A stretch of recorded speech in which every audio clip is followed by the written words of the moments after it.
Oi, eu sou o Renato Almeida, do Instituto de Geociências da Universidade de São Paulo, e essa é mais uma das nossas aulas do sistema de aulas online em Geologia Sedimentar, no módulo Estratigrafia. Nós vamos discutir agora, dentro da sequência de aulas de Estratigrafia de Sequências, os efeitos de diferentes amplitudes eustáticas, diferentes períodos e diferentes formas da curva de eustasia nos padrões de empilhamento, nos tratos de sistemas deposicionais e nas sequências deposicionais. Então, inicialmente, nós temos aqui uma pequena amplitude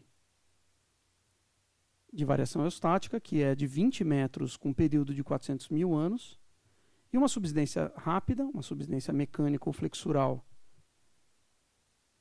em rifts ou forlands, tipicamente de 0,3 metro por mil anos. E o efeito que isso teve foi reduzir o tempo da queda a um período bem pequeno do ciclo inteiro. Apenas quando a queda eustática estava no máximo de sua velocidade, ela conseguiu superar a subsidência, que é esse pontilhado aqui, e gerar essas quedas do onlap. O trato de queda ficou bem pequeno, apenas um passo nesse nosso modelo. E os tratos de subida do nível relativo, tanto de progradação quanto de retrogradação, ficaram grandes.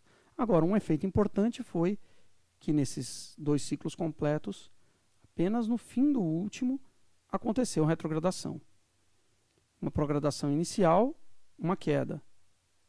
Uma nova progradação, a tendência à retrogradação não se concretizou e voltou a haver progradação. Uma pequena amplitude de variação eustática, então, não permitiu o desenvolvimento dos três tratos de sistemas.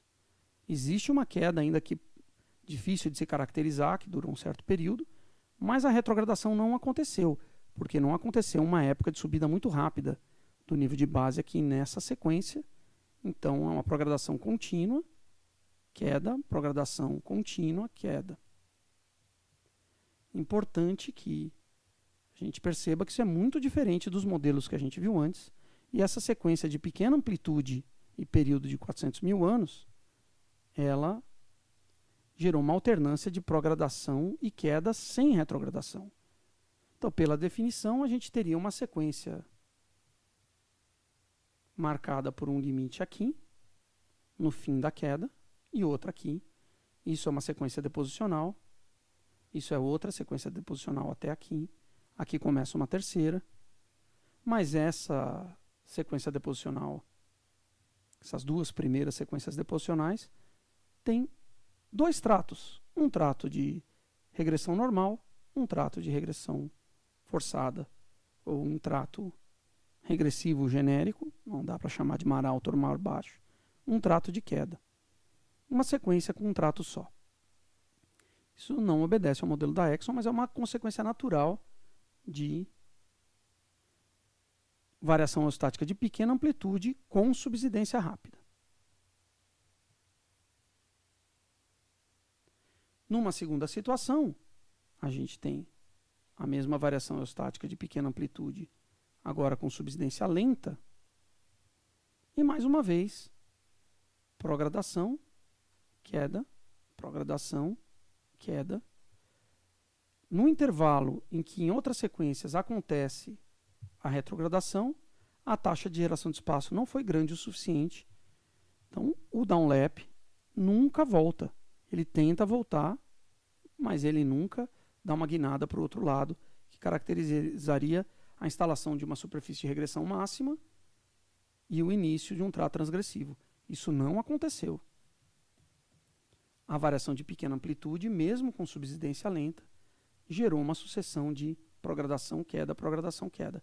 É claro que a duração do trato de queda aqui é muito maior do que na situação de subsidência rápida. Aqui durou pouco o trato de queda. Com a subsidência lenta e as mesmas condições de eustasia, o trato de queda durou mais. Progradação e queda sem retrogradação. Aqui está errado. Vamos esconder porque está errado. É a mesma situação anterior. Agora sim, progradação e queda se alternando sem retrogradação.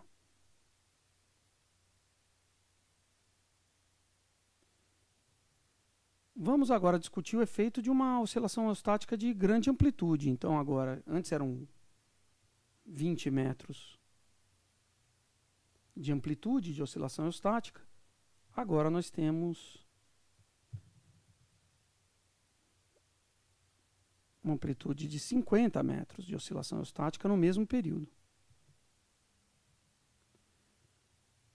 50 metros de oscilação estática já permite, mesmo com aquela taxa de subsidência mecânica de 0,3 metro por 1000 anos, permite a instalação de um intervalo de retrogradação em cada sequência. Então, como a amplitude é maior, a taxa máxima de eustasia também é maior. E a taxa máxima de subida eustática sendo maior, foi possível estabelecer esses tratos retrogradacionais, esse recuo do downlap, marcado pelo início de um trato transgressivo, tendo uma superfície de regressão máxima na base, como nós vimos na outra aula. E se a amplitude for maior que isso, qual seria o efeito? Uma amplitude extrema, você dilata o tempo em que acontece a retrogradação. Quanto maior a amplitude aqui, então, maior o tempo em que a taxa de geração de espaço vence o aporte e gera uma retrogradação, mas também maior o tempo em que a queda eustática ganha da subsidência. Então, o efeito de aumento da amplitude é sempre um efeito de expandir o tempo em que dura o trato transgressivo e o tempo que dura o trato de estágio de queda. Então, quanto maior a amplitude, dadas as mesmas condições de subsidência e de aporte, menor vai ser o período de progradação. Vamos voltar e observar isso. Essa aqui é uma amplitude de 120 metros, num período de 400 mil anos, uma amplitude de 50 metros num período de 400 mil anos, uma amplitude de 20 metros num período de 400 mil anos.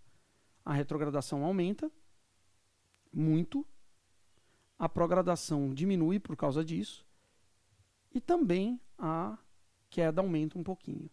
Aqui ela vai de 100 e pouco a 300, a primeira. Aqui ela vai de 100 e muito a menos de 300.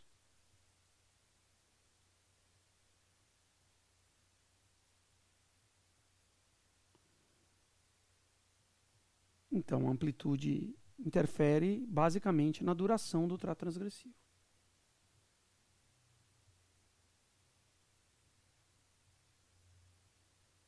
O período tem exatamente o mesmo efeito da mudança da amplitude. Uma amplitude maior causa uma taxa maior de subida e de queda. E um período mais curto tem exatamente o mesmo efeito. Então aqui a gente tem um período de 100 mil anos de duração de cada ciclo eustático. Então aqui foi só até 200. A gente sempre fazia modelos de 400 mil anos, eles iam até 800 com 2 ciclos. A amplitude de eustasia é 50 metros aqui, e a gente tem um trato transgressivo que tem essa duração. Se o período aumenta, o trato transgressivo diminui, 400 mil anos, porque a taxa máxima aqui diminuiu. E se o período aumenta mais ainda, é como se a gente tivesse aquela curva de baixíssima amplitude. Não é a amplitude que é baixa, aqui é o período que é longo. A duração total foi de 3.000, mas o efeito foi exatamente o mesmo de uma amplitude muito pequena. Então, amplitude e período se compensam. A relação entre eles entre amplitude, período e a taxa máxima de variação é linear. Se eu dobrar o período, a taxa máxima cai pela metade. Se dobrar a amplitude, a taxa máxima também dobra. E aqui a gente teve como consequência aquele padrão em que não desenvolveu nenhum evento de queda só progradação, retrogradação e progradação de novo. Só tratos de regressão normal e de retrogradação, de transgressão. Então, um grande período equivale a uma pequena amplitude. Uma outra coisa que é muito importante e é pouco discutida é que, normalmente, as variações eustáticas, que podem ser causadas, por exemplo, por acúmulo de gelo nos continentes e derretimento em ciclos relacionados aos ciclos astronômicos, por isso a gente escolhe períodos daí da ordem de centenas de milhares de anos. Na maioria das vezes, esses ciclos eustáticos não são simétricos, não são curvas senoides perfeitas. Então a gente tem que investigar um efeito, por exemplo, de uma subida mais rápida do que a queda, que é uma coisa que se espera num ciclo glacioestático, de acúmulo e derretimento de gelo sobre os continentes. Qual que é o efeito disso? Bom, se a subida é rápida, ela dura pouco e tem uma grande taxa. Então, obrigatoriamente, vai ter um intervalo retrogradacional, mas ele dura pouco no tempo. E a queda é muito prolongada, então o intervalo de progradação e queda fica dilatado e nosso trato de estágio de queda aqui é muito comprido. Ele dura bastante e tem uma expressão física bastante grande no modelo sintético. A carta cronoestratigráfica fica desse jeito, a queda dura bastante, a retrogradação, o recuo do downlap, dura pouco no tempo. E por fim, um ciclo assimétrico com queda rápida e subida lenta vai resultar no intervalo de queda durando pouco. E esse é um modelo muito parecido com o modelo original da Exxon dos anos 70 e 80. Foi um modelo que a gente usou para definir os tratos de sistema 2 aulas atrás. Os tratos de sistemas deposicionais com progradação, retrogradação, progradação e pouca coisa depositando durante a queda só acontecem se você usar uma curva assimétrica desse tipo, com uma subida lenta e prolongada e uma queda rápida de curta duração. O resultado é um amplo predomínio dos padrões progradacionais. Progradação durando muito, queda durando pouco, e episódios de retrogradação separando. Longas progradações de mar baixo e mar alto são a característica de curvas assimétricas com queda rápida e subida lenta. Uma longa progradação de mar alto, uma queda muito rápida, um trato de queda que dura pouco. Um mar baixo com uma longa progradação, uma retrogradação que dura pouco e outra progradação que dura muito.